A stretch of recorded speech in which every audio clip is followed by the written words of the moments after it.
Gerbiami kolegos, šiandien pasikalbėsim tokia, nežinau, mano nuomonė įdomi tema. Čia, kada darbo sutartis, daleiskim, pasirašoma, kažkoks tai vis tiek vyksta pokalbis gyvas su darbdaviu. Kaip taisyklė, daleiskim, jūs kažkur tai konkuravot ten, rašėt CV, siuntėt ten, vienu žodžiu, ir jūs iškvietė jau pokalbį ir galbūt jau, jeigu pokalbis įvyko ten tinkamai, prašo pasirašyti darbo sutartį. Tai kaip reikia save laikyti ir kaip, nežinau, kokią strategiją geriau naudoti. Tai vat aš tiesiog, vėlgi, kaip visada sakau, yra keletą kategorijų darbuotojų, kad kurie, daleiskim, ieško bet kokio darbo ir bet kokiam sąlygom sutinka, tai čia vienas dalykas, bet dabar kalbame apie tokius darbuotojus, kurie, daleiskim, nori tikrai normalų darbą rasti ir aplamai, kaip jie turi pirmą įspūdį palikti darbdaviui. Daleiskim, kaip standartas visiems įrašyta darbo sutartį, 3 mėnesių darbo šitas išbandymo laikotarpis. Ir šitoje vietoje darbuotojas, jeigu iš tikrųjų pasirodė puikiai, jisai jau mato, supranta, kad darbdaviui tinka, tiesiog gali sužaisti taip ir sakyti tiesiog, čia įrašytas išbandymo laikotarpis. Aš kaip jau čia pokalbį, tai tikėjausi, kad jokio nebus išbandymo, tiesiog darbas kaip ir reikalingas, bet šitas dalykas netinka man, nes aš kitoj vietoj dar bandysiu laimės ten, kaip sakyt, nei vienoj dar vietoj, tai tiesiog. Ir šitoj vietoj darbdavys, aišku, gali susidomėti rimtai dėl to, kad, aišku, ne visais atvejais darbdavys ieško iš tikrųjų gerų darbuotojų, tiesiog galbūt jam reikalingi darbuotojai, bet galbūt kokia nors įmonė didesnė gamyba ir taip toliau.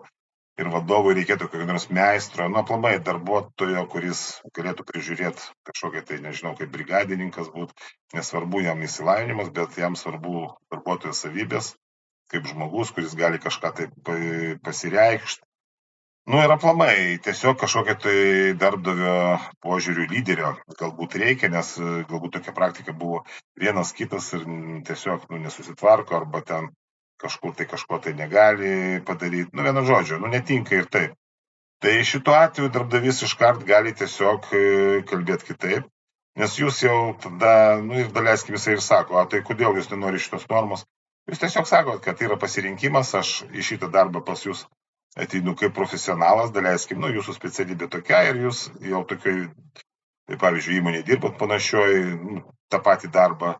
Ir tiesiog sakot, kad kam tą man, aš kitoje vietoje, jeigu rasiu, galbūt ten ir nebus nieko, tai tiesiog noriu dirbti ir tiek. O jeigu jūs darbdavys norit mane patikrinti, kaip aš, daleiskim, dirbu, tai čia galima ir dabar kažką, tai jeigu ten kompiuterio įgūdžius, tai galima prisėsti prie kompo ir parodyti, pavyzdžiui, jeigu ten dėl kalbos, tai galima pabendrauti, aišku, bet čia bendravimo metu ir taip, dėl tos kalbos viskas išsiaiškinama. Tai tiesiog parodyt, kad, nereikia tų 3 mėnesių. Ir jeigu jau darbdavys kalba, daleiskim, tai gal tada mėnesių ar ten bent, nežinau, 2 savaitėm, mums vis tiek reikia įsitikinti. Jūs jau galite suprasti, kad darbdavys tikrai rimtai susidomėjo jūsų kandidatūrą. Dėl to, kad, jeigu žmogus kažkoks tai, man to nereikia ir jam tiesiog nesusidomėjo, sakys, viso gero. Ir jeigu jau darbdavys su jumis kalba, reiškia, jūs jam įdomus. Ir šitoj vietoje jūs tikrai galite jau rimčiau kalbėti apie tos punktus, kur jums netinka, daleiskim, irgi pastebėjo ten susitarimas atleidžiant, tai tiesiog sakot, čia tikrai nėra rimtas punktas, gal aš pas jūs dirbsiu ten tikrai ilgai, kam, reikia tokius dalykus, jeigu ten, kaip sakyt, padėtas standartas visiems darbuotojams, nes pavyzdžiui, jeigu kaita ir didelė įmonė, ten gal per mėnesį, tegul ne 2-3, vienas žmogus per mėnesį, per metus 12-20 darbuotojų. Yra standartinė forma pas darbdavį, kuri jam tinka. Ir ten viskas surašyta jau. Tai nėra taip, kad kiekvienam darbuotojų atskirai ten kažką tai gamina. Jie atspausdina, parodo, daleiskim. Ir jeigu žmogus nieko nepasako ir galvoja, kaip visada, kaip visi eiliniai, tai tiesiog, tokie žmonės. Bet jam, atsakau, jeigu reikalingas kažkoks tai kitos žmogus, tai tikrai šitoje vietoje jisai pagalvos, šito man tikrai reikėtų. Ir ateityje gali kažkas tai būti iš jo padaryti, galima tikrai darbuotojų, kurie sėkmingai dirbs ir uždirbs darbdavių, kai vienu žodžiu neš pelną ir panašiai. Tai šitoj vietoje tikrai šito nebijokit naudoti. Tikrai nebijokit naudoti ir nereikia ten jau tada, kaip aš visada sakau, ten kuris ten turi išsilavinimą, ten galbūt ir ne vieną, tai ten jau gali toks ateit pirštus ten parodyti, kad jau čia aš asas ten, tai man čia taip, tiesiog norėjau pabandyti, ar priimsit ar ne, bet man netinka, aš noriu kitokio darbo.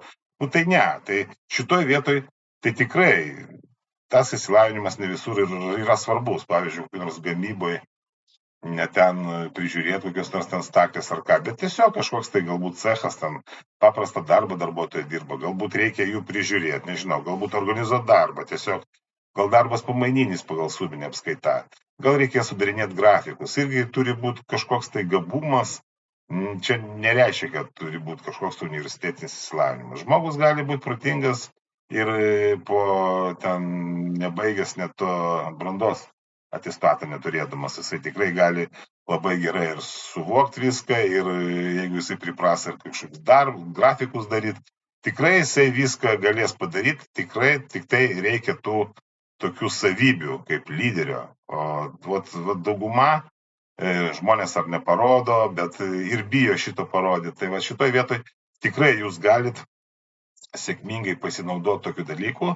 Ir kaip aš sakau, jeigu darbdavys, kaip sakyt, susidomės, tai tikrai jisai sutiks su, galbūt susitarsit jau tik tai 1 mėnesio.